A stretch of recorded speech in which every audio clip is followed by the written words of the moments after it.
Hey folks, welcome back. Chris in Central Pennsylvania. Could somebody please call SAPS for me? I need to report a robbery. Daylight robbery. South African Police Service, please respond. I've just had an hour of my life stolen by listening to the toilet paper of record, the tabloid of record, I should say. News24's Adrian Bosson, chief propagandist at the tabloid of record, who interviewed Tony Leon, former leader of the Democratic Alliance, man who built the party from virtually nothing about 30 years ago. Tony Leon was interviewed, and his response to John Steenhuisen's outrageous allegations last week of nothing. Resolve Communications, Tony Leon have committed no crimes. They violated no South African laws. They have committed no ethical breaches, no moral shortcomings. I'll say that up front, but the whole thing was a bit of a comedy show, to say the very least. In this interview, Adrian Bosson tried to hit Tony Leon with claims from others like Steenhuisen and also, of course, Herman Mashab and others, that his organization, his company, where he's chairman, had done something illegal in lobbying, only for him to later admit with his own statement that there are no laws against this lobbying in South Africa. Is that journalism? Did you actually know there were no laws against lobbyism, or are you just making this up? I mean, seriously, it's absolutely ridiculous.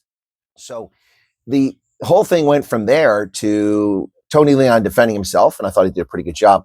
But unfortunately for Tony Leon, all of his credibility went completely out the window. All of it went completely out the window.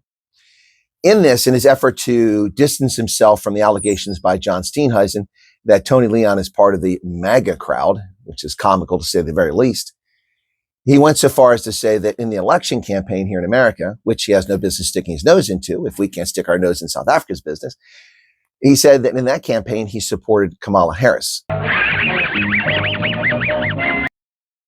And this is the problem with the Democratic Alliance. It's not a centrist party. It's not a conservative party. It's a leftist political party. And it tries to deny that. But the only reason it gets away with it, any suckers believing it, is because the ANC is so far left, MK and EFF are so far left that anything to the right of that looks like a conservative party, which the DA is not even remotely. Anyone in good conscience overseas that actually thinks that Kamala Harris, Willie Brown's main squeeze, with zero accomplishments, who constantly talks about her accomplishments having been held office. Well, holding office is not an accomplishment. You know, what did she change for the better? A woman who laughed about smoking weed with Snoop Dogg in performing, when he was performing records, she was performances, she was smoking weed. She constantly lies to the public. She pretends to be black. She's not black. She's Indian and Caribbean, not black. She cackles like a buffoon. She has no policies. She called her boss a racist to defeat him and got less than 1% of the Democratic Party's vote. This is the woman that he wants to support? Absolute nonsense. This is, I'm sorry, Tony Leon, you're a smart guy. You're a very wealthy guy, former ambassador to Argentina, former leader of the DA, member of parliament. But if your worldview is that Kamala Harris was a person you wanted to be the president of the United States, then you've lost all credibility. You have no credibility whatsoever. I appreciate you want to distance yourself from the MAGA crowd. That's fine. That's your prerogative. Nothing wrong with that. But associating yourself and thinking that Kamala Harris was the answer for the United States and for the world, the woman has accomplished absolutely nothing in her entire lifetime. She's a grifter who's lived off the state teat her entire life and was promoted because people are stupid and they think she's black. And the Democrats will use people to suit their purposes. And she was a perfect foil because she's dim-witted, she's stupid, she's unintelligent. I realize those things are redundant, but we should need to say all of them about Kamala Harris.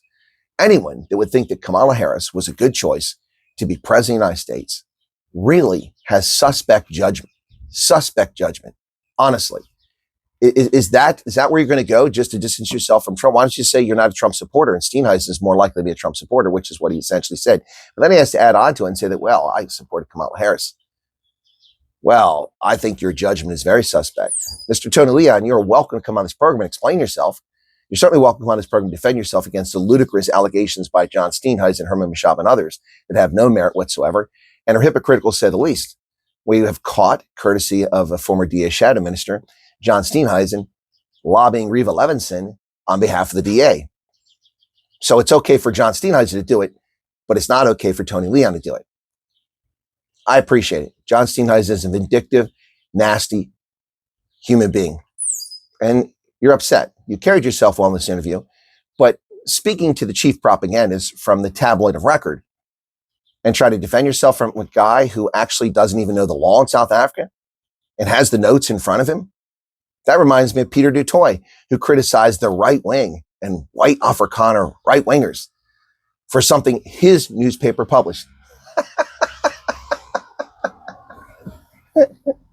If there wasn't $1 billion from a South African billionaire behind this organization, it wouldn't exist. It's a money-losing proposition, and you can see why. And I have to say, I'm very disappointed in what Tony Leon had to say. This is shocking, to say the least. But I'm not surprised. Lots of people who seem to be rational, cogent, lucid in the Democratic Alliance back Democrats in this country, racist, socialist, who are destroying this country, dividing this country, people who hate America. That's who many people in the Democratic Alliance love. Shame on them. Shame on them. Sorry, Tony Leon. Huge disappointment. But you're welcome on the program anytime.